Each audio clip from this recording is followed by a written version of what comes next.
Hello! Welcome back! This is our lecture on Moderators of Accuracy. We're still in Module 5. It is very possible I may renumber these modules later. Sometimes I like to put accuracy later in the unit. So ignore whatever number I've attached to this unless it is correct. So yeah, this time we're going to talk about... Sorry, and yes, I know my chair is so squeaky. I'm so sorry.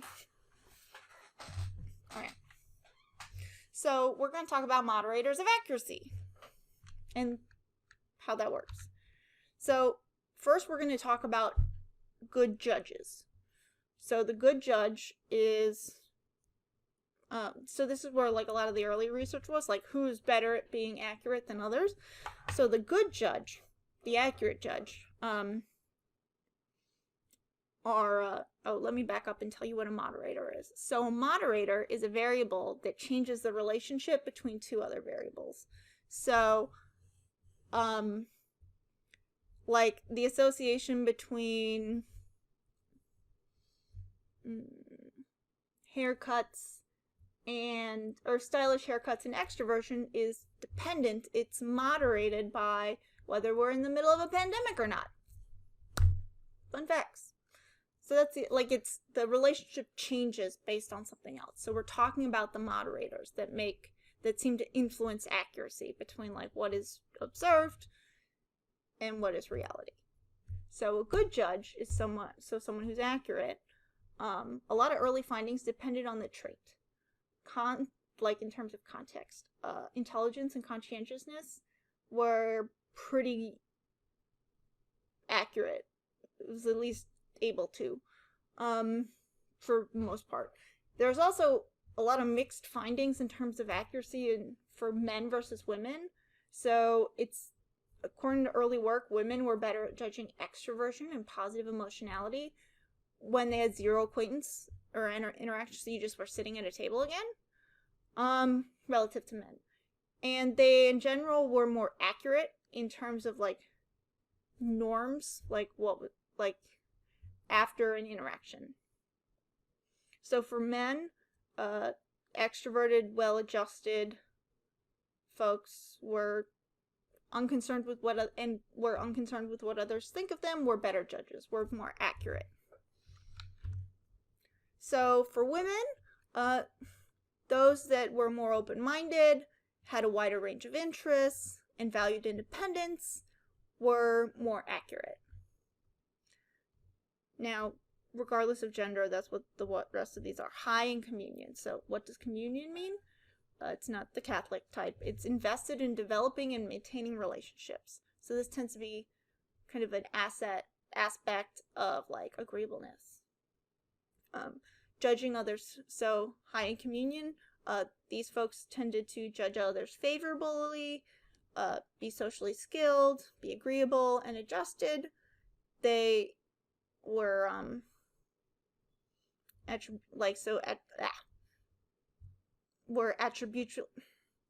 were complex in terms of their attributes, tended to be open, positive, expressive, and socially skilled. And in general, a good judge tends to describe others in favorable terms. Those that do these things are more accurate.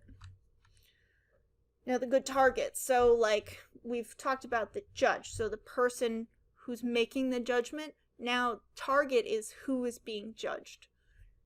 So, the good target is someone whose personality is relatively stable. They're well organized and have consistent behaviors. In general, it's easier to accurately perceive people who are psychologically well adjusted, as well as being extroverted and agreeable.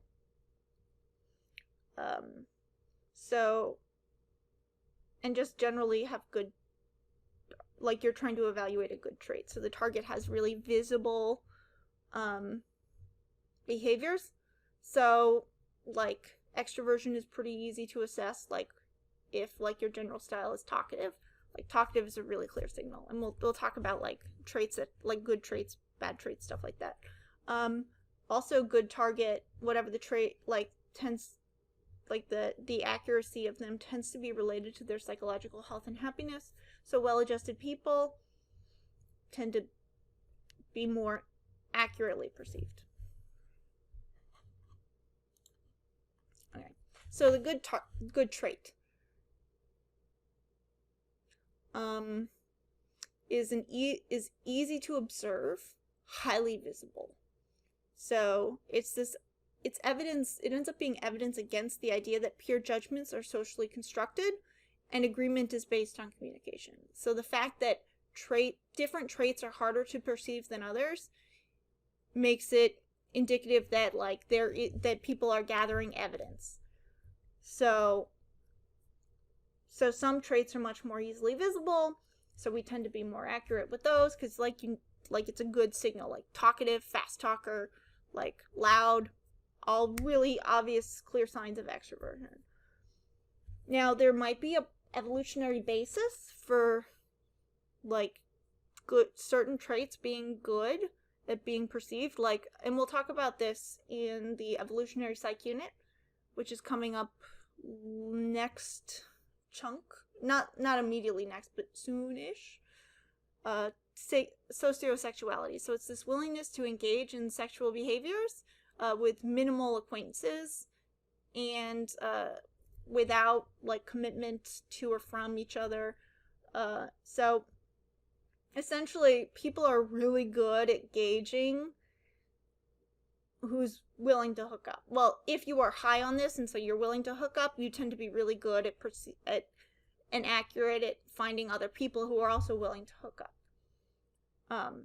I mean, it's not officially hook up, but that's kind of what it is. So, like, without any real major commitments. So self-other agreement was really high on this trait relative to all the, so really any trait that seems to be more relevant, directly relevant to reproduction, it seems to be easier to gauge this accurately. Like, self-other agreement is higher on this trait.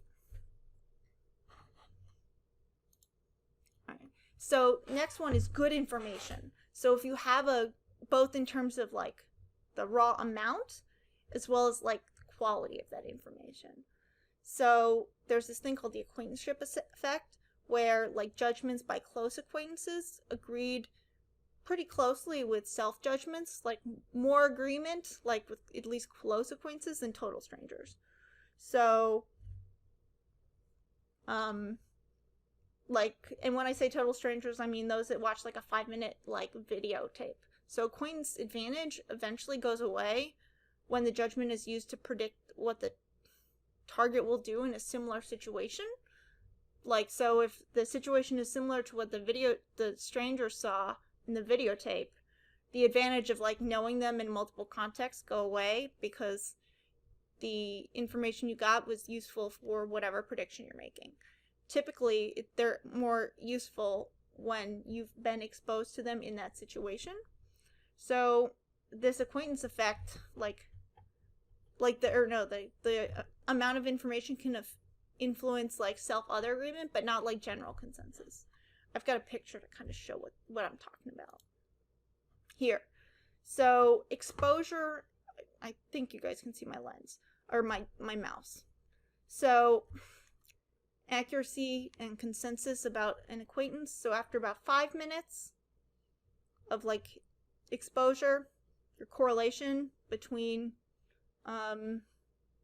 your perceivers or your judgers is about 0.2.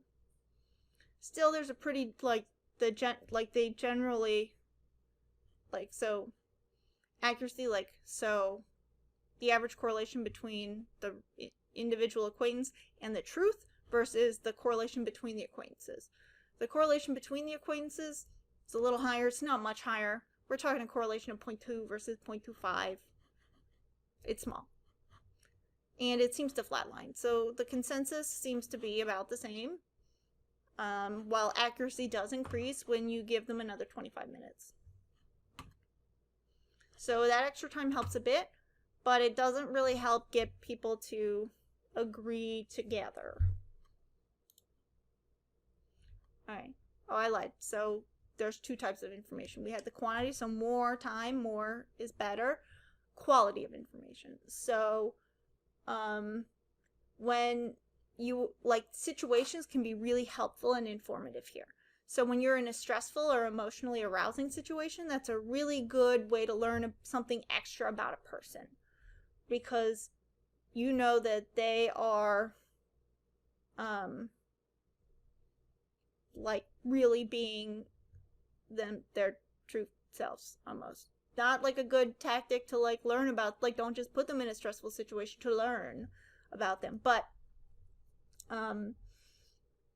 like, it's really informative information. So now, weak versus strong situations, and if you're in a really strong situation where everybody does the same thing, like at a funeral, nobody's gonna like get up and talk unless it's a Quaker funeral, and that's different. Like, that's where you're moved to speak and you speak. But most of the time, extroverts, like this, if the situation is just totally dominating, you're not gonna learn a lot. So the best situation is probably one that is the one that brings out the traits you want to judge. So it depends. So like, if you want to learn about dependability, flexibility, concern for others, those are all going to depend on the trait. So, because you want the trait to like, you have to be able to see it to get good quality information. The situation will allow you to see it. Now, when you like thoughts and feelings is one, like, are really high quality information versus like just watching their daily activities. So like, watching a person talk about their thoughts and feelings results in higher agreement with ratings from both oneself and like close friends. So like, if you have like get to hear people talk about thoughts and feelings, that really increases your agreement with other people. Now, also like structured versus unstructured situations. So a lot of the quality is situation dependent. So unstructured situations, like, that aren't like totally contrived, or like where you have really clear social guidelines, these are almost the same as like strong situations where they like overwhelm you and you all have to do the same thing. Unstructured situations result in more accurate judgment because you get more variety, like you don't have to like tune out the situational influences, like where everyone is supposed to act the same way. So here's the whole model, the RAM model, or at least, so in the different, so first, for each trait, you've got the relevance. So and this is all from the judge's perspective. So your target does a behavior, and the judge evaluates whether it's relevant for whatever trait they're trying to evaluate. If it's relevant, then is it available? Can the judge even see it? So I guess the trait, it's like, it's not the judge evaluating its relevance, but like, if they're doing a behavior and it's totally unrelated to like whatever trait you're trying to evaluate, it's not going to be helpful. But so it's relevant, it's available, so the judge can see it, has the possibility of seeing it. Okay, next is detecting it. Does the judge actually see the information? And lastly, do they use it? Do they like accurately remember and correctly interpret it? So if there's a break in the chain anywhere along here, so if the judge detects it but doesn't use it, or they forget it, they're going to have low accuracy between like the target and the judge, because that information got lost right there. And so any link in this chain can impact accuracy, and in general it lowers it, or always it lowers it. Alright, so what are the implications of this? It highlights that it's really hard to make accurate judgments. Every single stage has to be successful. If any one stage drops, like I said in the last slide, you lose. But you can improve accuracy in any of those 4 ways by improving any of the stages. So it like kind of gives you some guidelines on where you can go. And so the moderators of accuracy like are all the result of something that happens at each stage. And so that's a way to remember it, like you have to have good targets, good judge, and everything in between. And so, yeah, your accuracy can be improved if, you know, it improves it strengthens the link in this chain. Okay, so here's where we're wrapping up, and this is it for this module. We are constantly being judged by others, so it's really important for their judgments to be accurate. Both for you on the being judged, but also having the opportunity to judge others and evaluate them. So being accurate in your judgments about other people will lead to better interactions with them and better decisions. Just, yeah. Again, this is one of those like, okay, yeah, being accurate, that's helpful. One of those intuitive personality things. Okay. Anyway, that's it for this whole module. It's shorter. But yeah. So thanks for watching. You'll see me in the next video, which will be on the next unit. Congratulations! You're done! Bye!